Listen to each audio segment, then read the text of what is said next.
What we have here is the exercise I'm calling the finger elevator.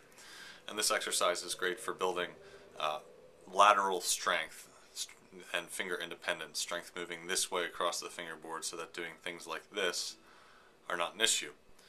The way to go through this exercise is to start high up on the neck so that your hands are comfortable. The 7th or 9th fret is a pretty good place to start depending on where you're at. And what all you do is you take your finger and you go like this with your first finger, then tuck behind it the 2nd finger on the string below, the 5th string. And then the next string down, you're going to use your first finger. On the 3rd string, your 2nd finger. And on the 2nd string, your 1st finger. And on the 1st string, your 2nd finger. And then backwards.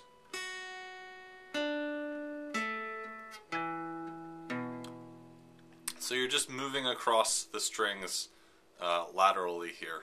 Alright? And here's how you would, and then what you will do is you'll go through alternating the string, the fingers and the strings, right? And what you'll do next is you'll switch and work all the fingers like this.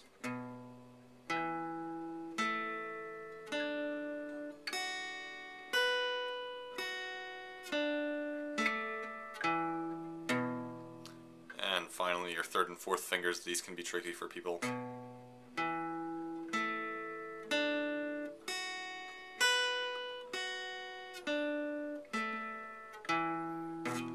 Now, as you're doing this, it's important that your hand moves also, so that your thumb doesn't stay put on the back of the neck, but moves up and down with the neck of the guitar. Now, the reason for that is that you don't want to end up like this and have your fingers all cramped on one side of the fretboard. And if you move your hand down with that, you're going to create a balanced hand position that stays the same no matter where you're playing on the neck of the guitar. And what you can do is you want to go through that in a couple different positions. So maybe do it there and then move down a fret and go through it there and then go through it there, and make sure you do all the finger combinations on all those frets.